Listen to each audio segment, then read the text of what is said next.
Time to check in with State Representative Tacky Chan of Quincy for our first Tacky Talk of March 2024, Tacky. Yeah, happy March, everyone. Good to see you, Joe. And today's the 7th of March, and it's a dreary day outside. Yeah, typical spring in New England, right? Rain, drizzle, mist, maybe some snow. Sure, why not? I mean, those of you guys wonder how come I'm saying the date and the weather, because that means you know this is real time. And I am around here in Massachusetts and not some other place, which maybe we'll do this again. I mean, obviously, I enjoyed being in Texas for a mobile call on a conference. I'm sure there's another opportunity at some point for a conference, and we'll do another mobile call. But, I do like to let people know that if you're seeing the same weather at the same time that we're talking about, you know where I am. Not only in Massachusetts, but at the State House today.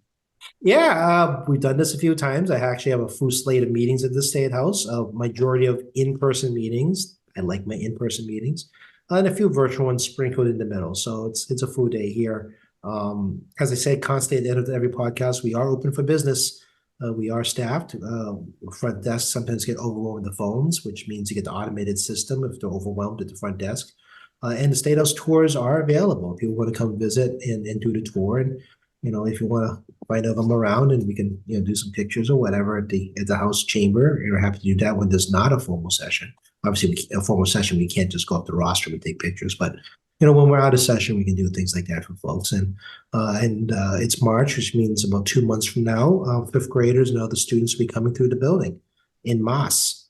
Actually, the school's great because they don't need us to set up. They've been doing it so long, they know how to do it through the tourism desk. So yeah, I mean, as you can tell, I have my bookshelf behind me. I've seen other times I've been in the office, the bookshelf had things move around on it or nothing on it as things in my office moved around. And I actually have pictures up finally after a new painting. It only took essentially 6 months to get my pictures up. I'm not allowed to put holes in the wall. So I have to wait for State House maintenance to put the holes in for me. So I had my pictures all over the place.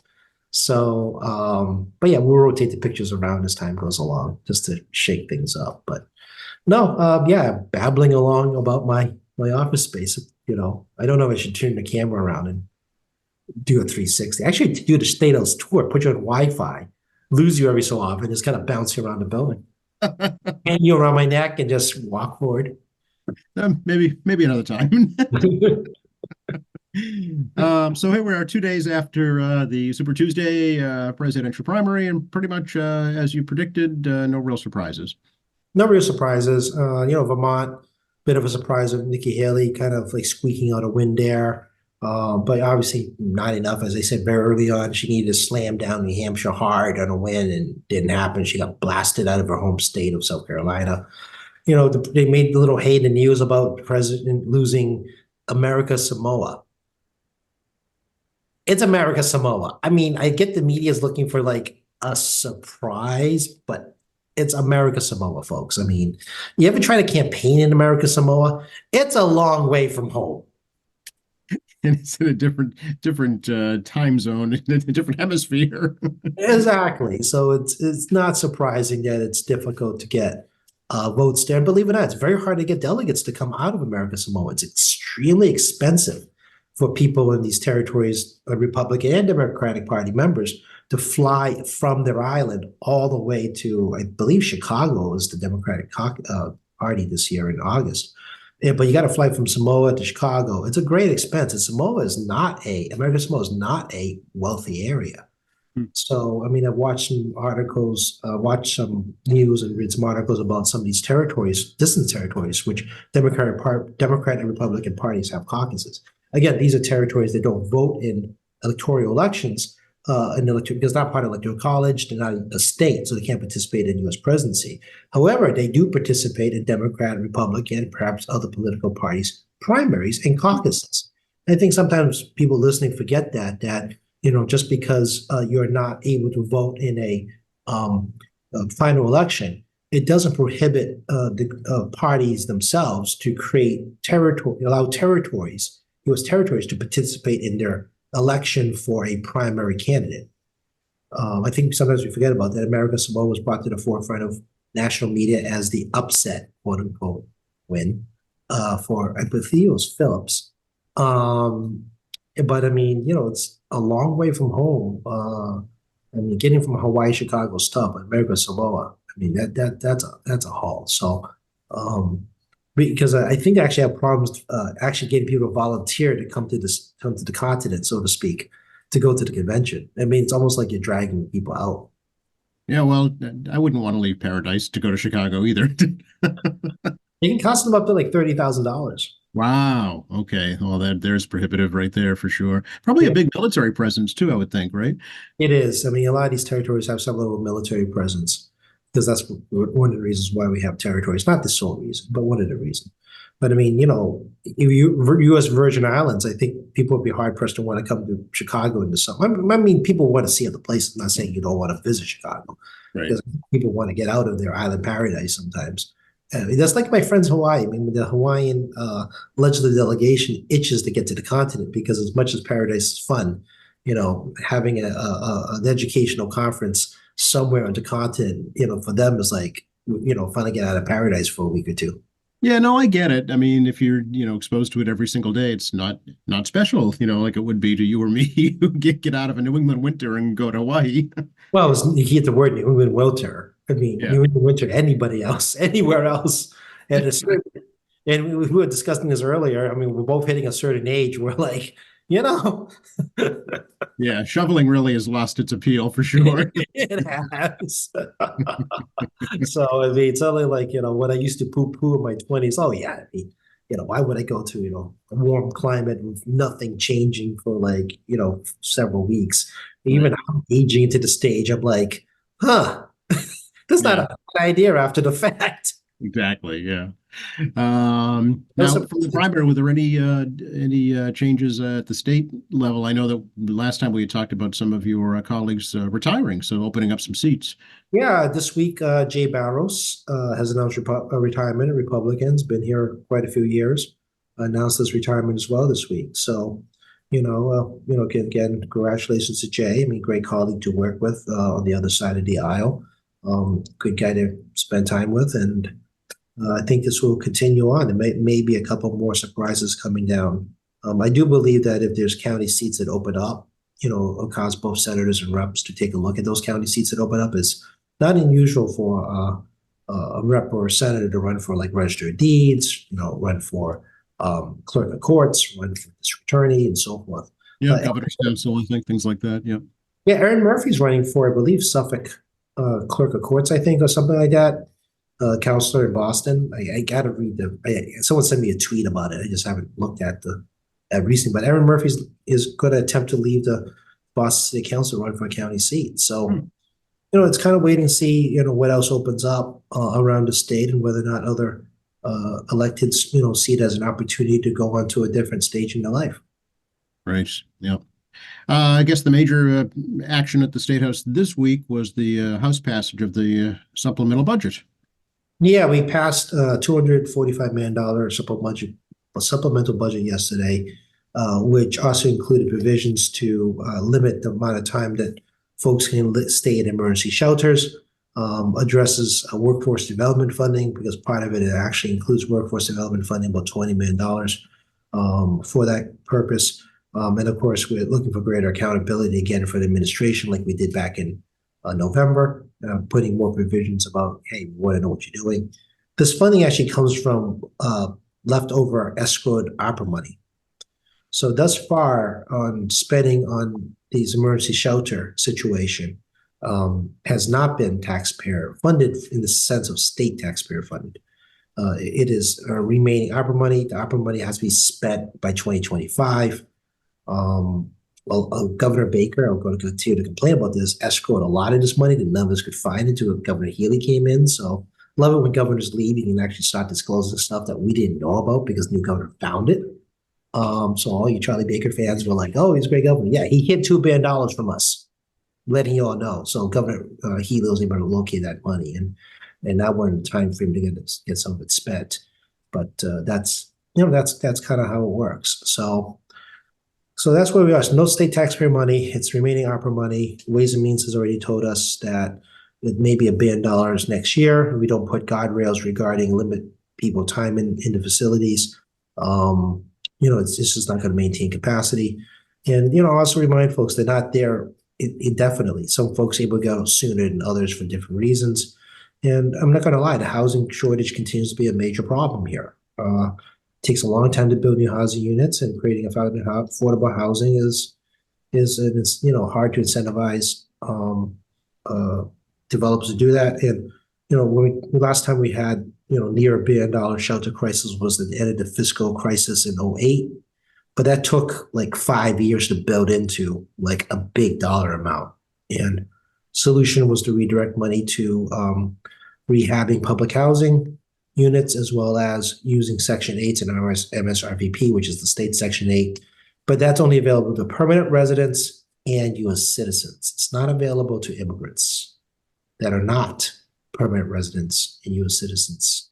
So this is actually part of the challenge right now, is the fact that what we normally can do for relief in emergency shelter is not available to the new migrants coming in. Yeah, I guess a key part of this too is well, two things: the $2,500 tax credit per trainee for companies that will provide workforce training to the migrants, and also seeking kind of expedited work authorizations from the feds to get these folks employed quicker. Yeah, I mean, it's a cooperative effort between the feds and us to get them work permits. Obviously, we're not the Social Security Administration. You have to have a Social Security number. Well, you don't have to, but you're supposed to have a Social Security number to get a job. I mean, otherwise it's illegal because using, you know, under the table money, which we do not encourage that at all. And the administration has two attorneys. I talked about this last week. Has two attorneys who've been hired as outside counsel to process. You know, we are like to actually get more outside counsel to process these things as quick as possible. We can only move as fast as the paperwork goes to the feds. And then try to encourage you know, more hiring of these new folks. The unemployment rate, I still believe, is under 4% in Massachusetts, and that means we have a labor shortage. And the more rapidly we can encourage employers to take people who are work paper ready, you know, also puts people in a better footing to hopefully start building lines of credit, and to actually be able to hopefully find ways for them to find housing even in the midst of a housing shortage. Yeah. So with the ARPA funding, Tacky, so 245 million from that fund, how much is left in that fund? Do you know? I think it's less than 700. I think it's under 700 at this point. I think because there's this bone of contention again with the Baker administration last cycle, exactly, you know, where this money was. So this is kind of where we are. I think there might be some other trust fund monies being moved around. We have a lot of trust funds in the state that isn't actually, oddly enough, it's not taxpayer money either. Settlements and other forms of unexpected incomes, so to speak. But next cycle out, I mean, next fiscal year, we're definitely going to have to put this as the main part of the budget, because I think the original budget only had about $200 million of state taxpayer money that was anticipated for what we projected would be the housing crisis. And, this situation's like unexpected. I was talking to a friend early today how we've now faced essentially 4 years of unexpected. Oh, well, yeah, starting with what the Snowmageddon of 2015, really, right? Snowmageddon 15, then we had the 17 crazy nor'easters, then we had 2020 COVID, then we had 2020 post-COVID-ish, whatever that was. And then, you know, obviously we've had like 4 years now of racial unrest in this country, followed by, you know, a roller coaster economy that no one knows what's really going on. Mm. And, you know, over 1 million people died of COVID, and that's, you know, 1/3 of that plus was most likely working age folks. And then you have a lot of retirements going on at the same time. And then you have geopolitical problems, which the state doesn't have any say in the matter, but we feel the impacts. Yeah. Yeah. And let's not forget the looming MBTA issues as well. Yeah. You may have noticed that the MBTA red line has moved a little bit quicker as the track replacement's going forward. We got noticed that the MBTA is doing public hearings now in terms of their next transportation improvement plan. They do this every single year around this time of year to get public input. You know, I'm not saying a miracle is going to happen and everything's fixed, but you know, progress is made, and I do understand it's slow and painful for riders to tolerate. We just don't want another derailment. Right. It has to be safe for, it's slow is one thing, being unsafe is another. That's correct. And Philip Ng, the general manager at T, is an engineer, and he has been made no bones about past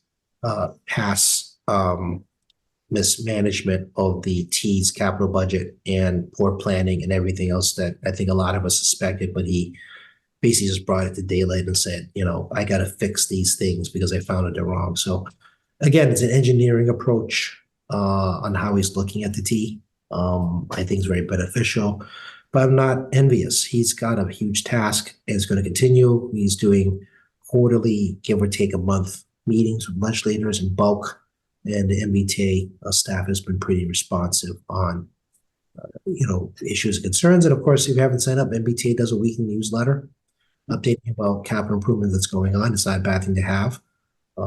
So they're trying. I'm not going to fault them for that. But I think everyone listening here cares more about the results than the trying. People want instant gratification these days more than ever. That's so true. Yeah. Yeah, I can't blame you. I mean, I absolutely agree with you. I mean, residents and riders, taxpayers should see the results and they want to see them. So I agree with that. But it's a time-consuming thing, and I'm not making excuses. This is just the reality. Back to the supplemental budget, can we talk a little bit more about some of the other items in here, extending some of the pandemic era reforms? Sure. Alcohol to go.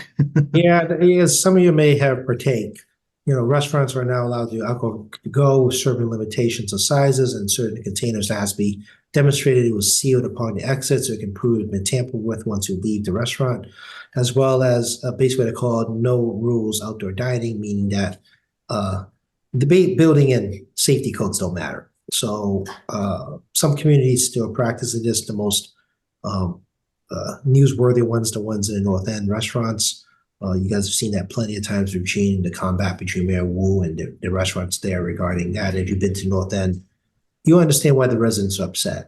If you ever visited there, and you know the problem. So I mean, it's a resident. You can't budge in some of those little streets. Yeah. Yeah, and it's the issue between the city of Boston, the restaurants, and the residents, and the challenges there. But I mean, even in Quincy, I mean, people have outdoor dining existing, using it. I don't see a whole lot of new outdoor dining. And of course, things like fairs and other events, I mean, those are one-day permits or limited day permits that the city can grant, provided the health department signs off on it. Right. So, I mean, we'll see how it plays out. So the proposal from the House is to kind of make it permanent and see how it goes.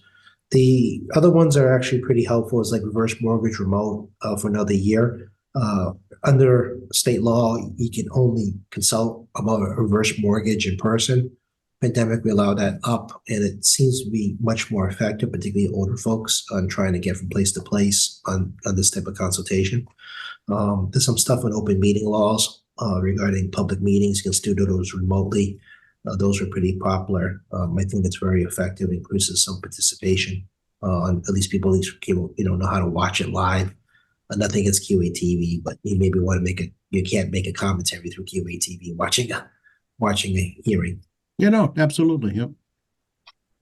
So, we do some of that stuff. The Senate, just to let you know, the Senate hasn't agreed to anything.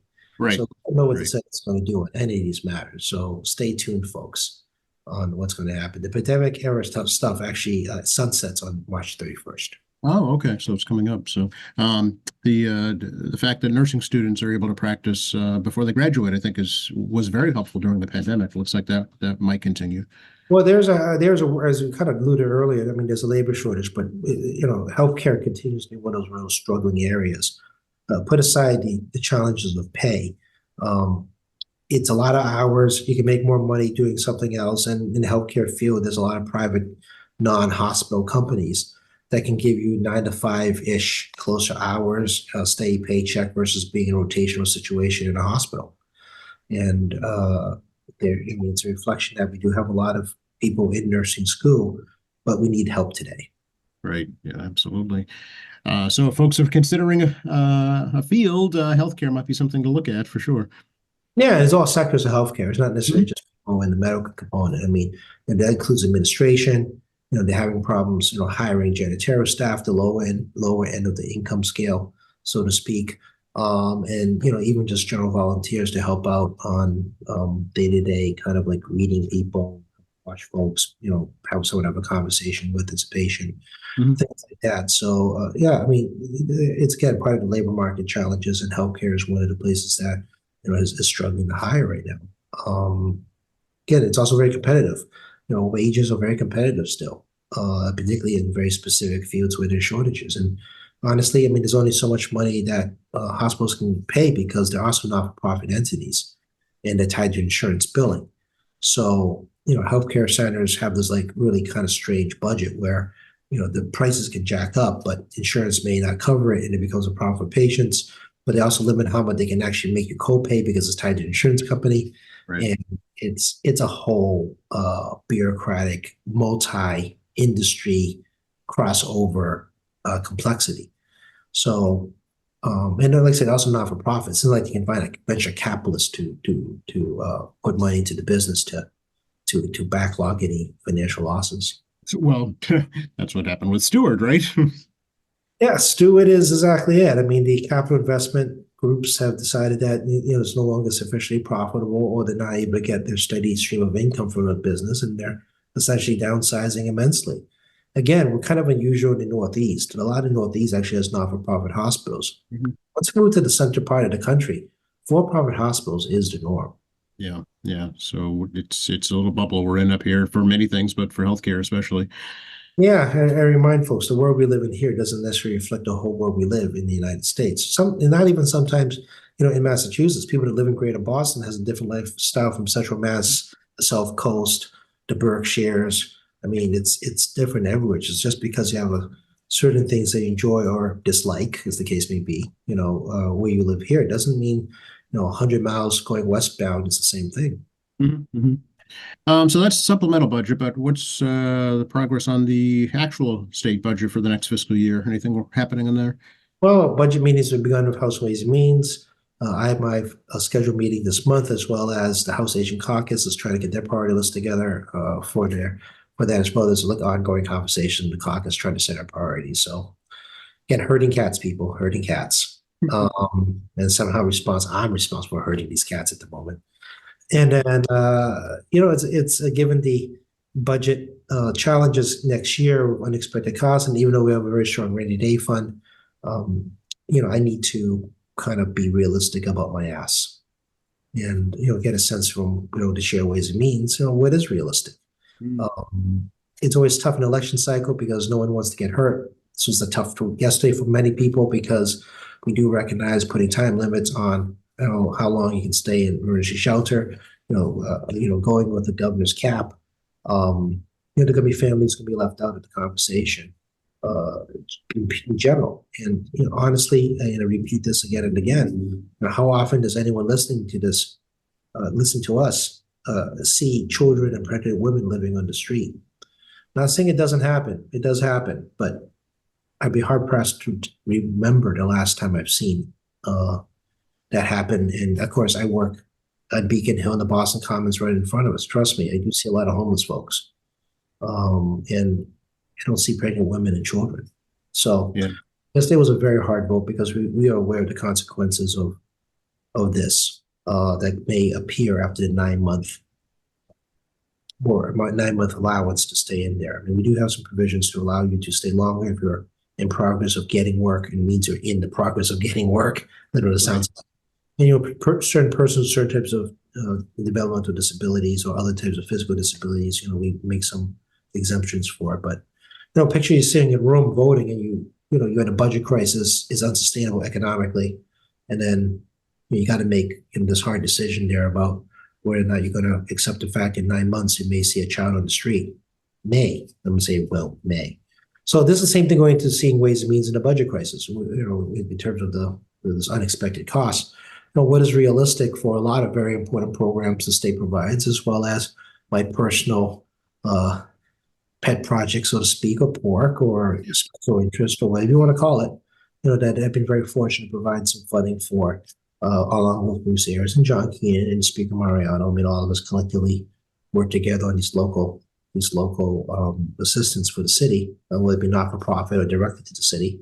How much, realistically speaking, is their trim back? And even if you get the money, as you all seen, there's the governor's 9C cuts. So, there might be a revision of revenue numbers come end of April. Mm.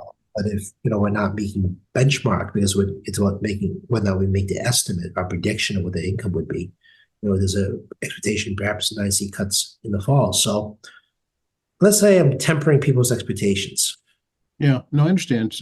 Especially with, the economy so wacky, just the projections, you don't know how accurate they really are. Yeah, I've been around a while. I mean, I came into the State House as an intern and staffer at the end of the saving and loan bubble, and the long impact it had right into the mid 90s. And then I was around for the dot-com bust, which was a 10% revenue shortfall by October. We missed estimates by 10%.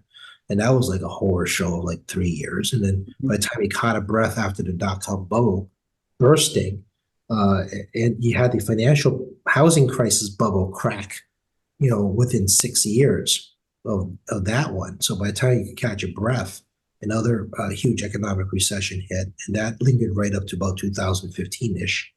And then, we had fairly prosperous time period right up to COVID. And then, and then we had this weird economy for 3 years. Thought we could get our feet under ourselves again with, and with the more predictability of where the economy's going. And of course, no, I think predictability is hard. And then we have this unexpected cost associated with this latest issue on the migrant issue. So, yeah, it's been, I've been around for essentially 1, 2, 3. This would be my fourth weird economic crisis, but not my fourth recession. Right. Yeah. The rainy day fund last I looked, it was like a little over $8 billion. Does that sound right? Yeah, about $2 billion. We talked about this last week, regarding we passed a bill last week to allow the interest to be used for paying down debt, state debt, also to be used to leverage money against the federal government. It has an expiration date of allowance at the end of 2026. So it's not for, actually, it's the beginning of 2020, it's the beginning of 2026. So it's not forever, but it's a pilot program to see if it makes sense and does it have a negative effect on our credit rating. There's guardrails in there about how much to spend, where to spend it, and accountability of how to use that interest from the rainy day fund. Principal is not touched. We do not touch any principal. And the guardrails actually will prevent, taking interest out if there's economic crisis, which may be sooner than later, depending how things look. So it is funded by capital gains money. Capital gains money is not part of the main budget. It is only going to rainy day fund. And those of you that know about real estate, I've seen more for sale signs up, but they're not moving very fast. Right. Even in Wallaston, where I live near the school, those homes get picked up very, very quickly. They're taking a little longer, I've noticed, as I see to sign up a little longer. And of course, part of capital gains is the stock market, and it's been a topsy-turvy stock market through parts of 2023, but definitely, I don't know what's going on in 2024. So you guys also know I watch the consumer data, nature of my chairmanship. And, I do pay attention to some of these macroeconomic issues that just trickle back to us, like the interest rates. Chairman Powell, Federal Reserve Chairman Powell, was right now before, I believe today's the Senate, on his, is it biannual? I think it's biannual update. That's right. Yep. And right now the signals are that things are okay, so no need to cut interest rates. So we'll see what that causes. Yeah, the Federal Reserve has an interesting quandary because they only really have one tool, which is the interest rates. Obviously, they monitor the banks. Their job is also to ensure that the banks stay solvent and also moving quickly as possible if a bank falls apart and deal with FDIC. But the big job is, maximum employment and low inflation or steady inflation, depending, what you look at. I mean, something is predictable, essentially. They only got the interest rates to try to stimulate or slow down the economy. Problem is that when we had zero interest rates and the economy was having issues, then there's nothing you could do. I mean, negative interest rates is not a good idea. Your bag of tricks is empty. Yeah. So I think the Federal Reserve is right to be cautious. I think a lot of industry folks should be cautious because if the economy tanks, it's never going to be like a steady drop. It's going to be a cliff drop. I never seen a recession be a gradual decline. You just fall off a cliff, and you don't have tools to address, this cliff drop. Then, we're going to be stuck at the bottom, moving in an L-shaped economy for a long period, like we saw in the early 2010s, because interest rates were very low back then too. So I think, interest rates will probably go down once there's indications that the economy is slowing down immensely. I know the GDP forecast at the Fed keeps getting revised a little bit lower every time, but I mean, nothing that screams recession by any stretch of the imagination at this point. And, it's right now steady as it goes. So I do expect rate cuts to occur at some point in 2024, but I think it's going to be tied to some bad economic news. Yeah, we'll have to wait and see what happens with that. It's an presidential election year, so that skews everything differently too. Well, it becomes conspiracy theory time, right? The Federal Reserve is appointed by the president but approved by the Senate.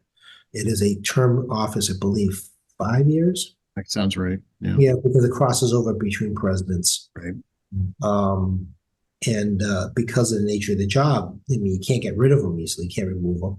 And they don't have to answer any phone call they don't want to answer, all the governors. And the governors do rotate. There's a term of governors, and they actually have a whole governor system where the board actually rotates around of voting and non-voting members. And non-voting members, are in the room to provide input, but even though they can't vote. So it's quite involved. And these are not dumb people. I mean, these are economists, fiscal people. A lot of these folks have private sector experience too. They're not strictly public sector experience. And they got to make these really hard decisions, trying to anticipate what may be based on past data. And just because something happened yesterday does not guarantee what's going to happen tomorrow. It's not a easy decision. It's not an exact science by any means. Yeah. No, and you're dealing with human beings. I mean, we're unpredictable by nature. So not you and me, Tacky. We are rock solid. We are here every week talking to you about random stuff and hope I don't get in too much trouble. I mean, that's right. But in general, right. In general. So, I mean, those of you expecting low interest rate, I would expect something to happen. I mean, quarter point at some point going down. But again, the economy is really strong in the macro level. And we talk about this all the time. At the local level, we're all being pinched because of inflation. We're still being pinched. Separate topic. I was reading an article just this morning about the opioid settlement that the state, the money that the state received from the opioid settlements through the class action lawsuit with all the big pharma industries. I think Massachusetts got like $2 billion. Do you know if that's all been distributed to cities and towns? I don't know yet. Okay. I saw an article. I saw the news yesterday, actually, on Channel 5. People now know you guys all watch Channel 5. WCVB is my station. Talking about how there needs to be better accountability for cities and towns on this money, regarding the fact that using it for stuff that has nothing to do with the opiate crisis. Right. Yeah. Police cruisers and metal detectors and stuff like that. Yeah. Yeah. This is, again, voters and need to hold your municipal officials accountable. Right. On money that they shouldn't be spending money on. Right. And of course, the checks and balance between executive and the legislative branches of local government. I don't know how the disbursement works. Most times these disbursements tend to be multi-year disbursements. Like we did this with the cigarettes back before I was elected back in the 90s, where we had a trust fund, and it went specifically to smoking cessation because that's what the state decided to do. The legislature wanted to do, and that was a multi-year distribution into the smoking cessation fund during the mid 90s and early 2000s. So I'm doubtful we'll be getting like a massive chunk of change, but it's gonna, a lot of it is gonna be passed through from us, administratively to cities and towns. Right. Yes, you actually can look up how your community. How much it got and how they use the funds. I looked up Quincy's. I think it got like $4.5 million, and none of it has been spent yet. So I'd be curious to see how that works. Well, voters should ask that question to the mayor and your city councilor. QuincyMA.gov is your website. If you wish to find out, who your councilors are, and contact the mayor's office. I really don't know what to tell you beyond that. Municipal government is probably the most intimate part of government to voters. And forget voters, just residents in general. It doesn't matter if you can vote or not. And this is where the action is regarding things that affect your day-to-day life, whether it be potholes or schools or public safety or parks or whatever. And this includes grant funds and monies from the state and federal government that's given to cities and towns to be used for specific purposes. And, I'm a resident voter too in Quincy. Mm-hmm. So, like everybody else, I mean, if you're curious what's going on, you definitely should contact your local government. And thanks to, QuincyMA.gov, hopefully I got that website correct. Mm-hmm. That's right.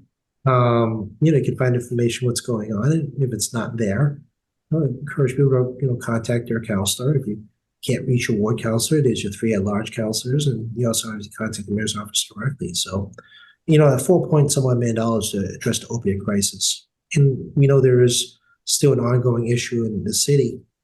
People definitely should hold the city accountable on how they spend money. Yeah, absolutely. I think it will. I think this administration seems to be committed to that cause. It's just maybe a matter of figuring out how best to use it too. And as you can tell me, asking all of you listening, definitely engage in local government. It's the most intimate part of it because it's the closest to you that has direct impact. Yeah, it's where the rubber hits the road, as they say, for sure. Quite literally sometimes. No, literally correct. Yeah, literally. What's coming up in the district? Seeing was talking about district things. I know that this Friends of Wollaston Beach has their splash coming up on Sunday, Tacky. Not going in the water. Nope. Made this clear more than one time, especially, the New Year's one. Nope. I do not go in the water. You support them in many other ways, though. I'm very supportive, just not in the water. Yes. Actually, it's not even in Quincy. It's over at Constitution Beach in East Boston. That doesn't change the facts. Still water, I know.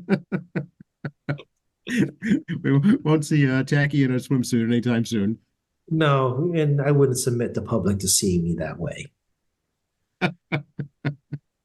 But it does bring up the issue of the DCR, and I know you're going to try and meet with the commissioner about Quincy issues. Did that happen? Yeah, we did. Brought the litany issues, with streetlights being number one on the list as those folks that particularly drive down Quincy Drive, but more importantly, Furnace-Brook Parkway, because of the nature of the bends and turns and the darkness there. We made it clear. I mean, this is a public safety issue. I need this addressed as soon as possible. There still continues to be a bit of a problem that I thought was told was resolved last winter with the previous DCR commissioners. Folks, that the transfer of the lights would go from National Grid to DCR would have been done in the next year. Well, it's been more than a year that hasn't happened. So I'm displeased about that. And we made it very clear to the commissioner that you got to figure this out. I mean, this is now moving very dangerous. As you may have seen down by the Berlin Nazi school, because my ability to pronounce that many Z's is not good, the DCR has been put down new kind of gravel-ish stuff because people picking up the kids rip up that entire side of the road along the school. That is not the state's doing. That is parents pick up the kids. So we put some material down, working with the city, Quincy, and the school department to try to figure out how to reduce the damage. So, it becomes like a giant mud pit on those corners and it retains water. Retaining water is not a good idea, particularly into mosquito season. Right. No curb cuts, folks. You put curb cuts in, people doing the same thing, parking on that side was going to just rip up the curb. So, that's the thing. And we discourage people from trying to do that. They're basically banned from going on the side streets. The city is pretty much set up one way, it's made challenging for people to be in the neighborhood trying to pick up the children across the street. So this is just the reality, and we're just trying to deal with the reality of the situation presented because there really is very few alternatives. Dredging continues to be a real issue. We have some ARPA money, like cash ARPA money, to address that issue with the infrastructure portions of the ARPA money that we got. So, we put that in the bud, put them in the ear of the commissioner. My office has been following up with the city about this, trying to get some better cost estimates, because every time we talk, the estimate changes, but also the city has to put a bit share of the money. So that's what the I believe there's a thing called a waterways. Is it a waterways trust fund that the city has, and like they're supposed to put half of the boat excise tax in there or something like that. There's money somewhere. It's just making sure that we have our matches. I understand some streetlight issues regarding DCR streetlights at Quincy Drive. We have brought it up to them. Hopefully that's easy to remedy. And also more cooperation between the city and DCR regarding emergency storm situations and maintenance issues. Obviously we work with the state police during the summer times with Bruce about the safety issues along, particularly the summer months. So, we obviously want to work with the state police, and we encourage the DCR to talk more, because sometimes we get mixed signals. DCR says one thing, state police says another, and like, what's going on? So we need a clear message. And also talk about the yacht clubs and their role on the beach, as well as their night watch, because they need overnight parking for night watch. And I didn't know this was a thing, folks. The yacht clubs told me it was a thing. So, we're trying to make sure they can get their annual permit and to ensure they can continue the night watches properly. They're the ones that actually, keep an eye on the harbor and the beach. And if they see something wrong, they're the ones that call the police. Interesting. And DCR is hiring lifeguards already, and you can make like up to $27 an hour. Yeah, I remember this was $18 an hour 4 or 5 years ago, before COVID. We already had a lifeguard shortage before COVID started. We did have a lifeguard shortage. Again, labor market's tight. You don't want to be in the sun and the water, making $27 an hour part-time in the summer. You might be able to make $27 somewhere else. That's the problem we're having in government. The people, especially during the seasonal areas, going to pay top dollar for a temporary help. You got a teenager you want to put out to work, this is definitely the summer to do it. Again, we really encourage people to look at the state website for jobs, but these seasonal jobs for teenagers in particular, college students, ain't a bad deal. Right. Yeah. And the city, the recreation department actually has lifeguard training courses that Quincy residents can look into. Yeah, and the DCR will pay for your training, and you get paid to take the training. Right. Yeah. They're doing everything they possibly can to get you to take the job. Well, we talk about things like wage inflation, and I have some people tell me, oh, it's not a real thing, wage inflation. Seasonal help for lifeguards, $27 an hour, folks. I mean, that's not wage inflation, and this is the state desperately try to find people. And of course, when we have to pay increased wages, it impacts the rest of our budget, as we talked about earlier. And it can impact other programs at DCR, but we need lifeguards. And now we're, willing to, pay top dollar in a competitive field that of other jobs, not lifeguards, but other jobs that the seasonal out there, and it's tough. It's tough for everybody. And the government is also part of the challenges of this workforce shortage. Yep. I saw her in the Senate Tech not too long ago, an unveiling of an Abigail Adams portrait for Women's History Month in March. Is the House going to do anything? I didn't know there was a portrait. Oh, well, there is. There is, yeah. I mean, that's someone told me last night about it. I'm like, what portrait? Just because I work here doesn't mean communication's great, folks. I'm glad it's not just here. No, it's not just you guys. Trust me. Just because I'm in the building does not guarantee I have great communication what's going on around here. I mean, Senator Kena was there for the unveiling. Well, because it was in a Senate chamber.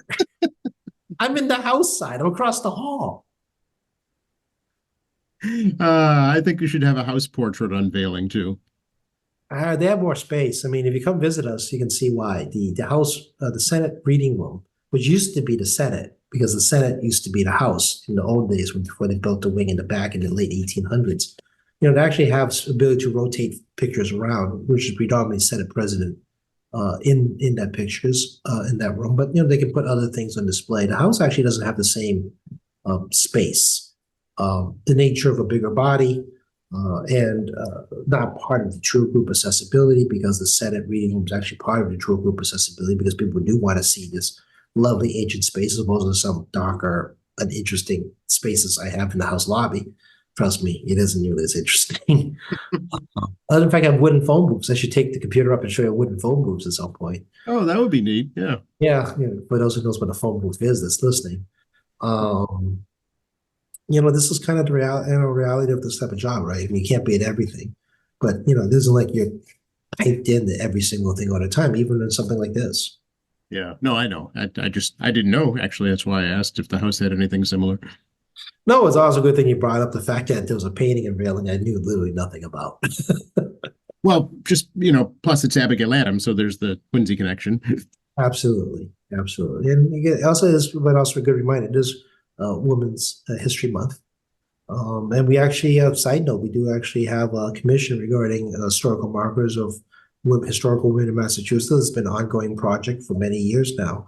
as they continue to research more women relative Massachusetts history and working with the various state agencies to increase the number of markers and signs reflecting, their contributions to the Commonwealth. So that is something that I think it's well before COVID. It's an ongoing project, and it's going to be a continuing ongoing project.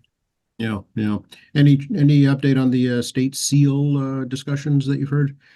No, just more public hearings. I think the last report was inconclusive what to do about it. Yes, it was. Yeah. I'm being very polite because it wasn't a very conclusive report. We'll see what else comes up. I don't know what to say beyond that. Right. Yeah. Interesting. Okay. Speaking of women, I mean, look at how many are holding elective office now, from the executive office right on down. Yeah, I mean, women have made great strides, but also remember, folks, when I first came into the state, a lot of women staffer were here. A lot of women had influence in public policy behind the scenes, influencing electeds, on their thoughts of various issues. It's a big part of government, especially in politics. And we encourage participation of women, not necessarily just for running for office, but also participating in working in legislative offices and governor's offices and offices for mayors and boards of selectmen and other places, where you can, learn about how not just the business works, but also, teach us, because I'm still learning new stuff. I mean, Right. I have no idea what someone 25 years old is thinking, but I have staff that is, and they're able to kind of like teach this old dude how the world's working for them. And I think that's very, very important. So I understand, we talk about competitive wages. Trust me, we're the least competitive wages in my world. But, like when I was a young person, I really wanted to be here. Right. And, people have heard my story before about how I got into this gig. It's a lengthy story, but part of the story was the fact that I took a pay cut to come to the State House because I wanted to be here. Mm-hmm. Still here. That story is repeated over and over again. It's people don't seek public service for the wealth. Oh God, no! I could do a lot better. I think doing something else. I do have a law degree. I have a myriad of policy expertise that I could share with folks that they could monetize. And after like this many time up on the Hill, I mean, I have a decent network of folks I know. Or I could run for other elected office that I may not enjoy as much. Mm-hmm. Right? Still having a lot of fun. I hope every listener the last 4 years, despite some of this roller coaster of emotions, get the sense that I'm having, a good time overall. And in the sense that, I'm stimulated. The work is hard, but it's something I actually like. I do like learning new things. I do like to have chats with people. I do enjoy the complexity of public policy and, all the machinations and maneuvering and all these moving parts of politics. And you guys all know I'm a student. If you haven't noticed that, I'm a student of government, a student of politics, watching the world around me. So again, all things will come to the end, but not today, as I like to say. I won't leave, but not today. So, where we go. But I mean, yes, people who work in the State House, particularly the legislative branch, you have a passion to work here, you want to be here. It's not easy work. As a guy who's now done both sides of it. Right. Yeah, exactly. Many cities and towns are struggling with, losing talented people to the private sector just for that reason. And also the pension system. Yeah, that too. Yeah. I'm hearing more people not waiting to get to the maximum pension. I mean, they're looking at and figure age 61 is better than age 65. I mean, people are looking at their, in the government, we have 457, we only have 401k, so we have no match, we have none of that stuff. But, if you were able to, stock up 30 years of 457 wisely, and you look at your pension number, you may decide, maybe it's time for a part-time career doing something else, or just get out. I mean, COVID has really changed people's mindsets about retirement, and not like I'm encouraging people to retire, but people are reevaluating their lives, and I'm not gonna lie, I've been reevaluating it too. I'm not getting any younger. About what quality of life I would like to have moving forward. I figured I was going to work to like 75 at one point in my life, and I figured, find something constantly stimulating and constantly work because you need the money. But even I'm kind of like, okay, well, am I going to live that long? Well, when you're young, all things are possible until the reality sets in. That is true. When I was much younger, I could do 50 years of work. Then you're like, once you like get deeper, you're like 50 years is it seems like a long time from now. Yes, although let's clarify, you are seeking re-election. I am seeking re-election along with our colleagues Bruce Ayers, Ron Mariano, and John Keenan. Your Quincy delegation would like to come back for another 2 years to do the best we can for you. And it's going to be a tough couple of years to being elected. Mm. People come in with these ideas that, oh, I can change the planet because I'm here. Well, yeah, but there's a lot of us here. And most people who are running for office don't realize what they're walking into. And like I said, I'm not discouraging people from running for office. I'm not saying that. But if you should be fortunate enough to get elected, you're going to be walking into a very tough economic cycle. Yeah, it's going to be a change, eye-opening experience, let's say. Yeah. Oh, yeah, yeah. People think with the feds, we print money. We don't print money, people. Right. We are a balanced budget state. And I'll tell you, I mean, new electeds coming in, like this coming January, whoever comes in is brand new. First thing they see is 9C cuts to their community. They just promised all these things to, because that happens because people just say stuff in campaigns. And, right off the bat, you hear 10% cuts across the board for your city and town. I'm not saying it's going to happen, but I've seen this happen. And these new electeds like shell shock, like I could fix this. No, you can't. The budget's in crisis. You're gonna get smacked now as your first 30 days in office. Humbling, I'm sure. Oh, I've seen this happen, and they just Yeah. like they're paralyzed. Like women can't just print money, Right. So that's So again, I'm not discouraging it, but it's always easier to be elected going to a good economic period as a new elected versus coming in a bad economic period, because I came into working the state house in a bad economy. I got elected in a bad economy. Mm. So but again, I've been around long enough to see how this works, and I'm much more realistic. And I'm not happy, but I understand what's going on. Can we get out your contact information, Techie? Sure, I'm here in the office. 617-722-2370. 617-722-2370. That's the Status phone number. Tackey.chan@mahouse.gov, tackey.cajan@mahouse.gov. I do look at my emails. I do sort them and put in categories. I talk to staff about it, and we try to figure out what's going on when you send me stuff, because I don't know what you're saying the first time out, because I've never seen it before. So don't assume I know what you're saying. Facebook is State Representative Tackey Chan. X is @TackeyChan. We discourage social media. Reach us by phone or emails. Much more encouraged. Room 42 in the basement on the new side of the State House, the 1899 side of the State House. Ashburn entrance is open. Security is there. You come visit. Obviously, we encourage people to come do tours as the weather gets warmer. And of course, MAlegislature.gov. That is the state legislature's website. You can watch public hearings or sessions, look up bills. And, we also have tackeychan.org, tackeychan.org, for the purpose of some contact numbers. And, we'll be here every week or 2 weeks with Joe Carlotta on, Tackey Talk on QATV, on your YouTube and favorite podcasts, as well as local broadcast television. So, and check with Joe in the morning, to get your 10-minute bite of what's happening in the city. Which, by the way, we just made up that Tacky Talk name. We that just kind of came about later. Yeah, by the way, this is not an endorsement by QATV for me, nor endorsing any kind of random titles I decided to put in front of Joe's show. It is Joe's show. I just have fun with him. We do have fun, Tacky. That's true. I enjoy it. So thank you so much. We'll see you next week. See you next week, Joe.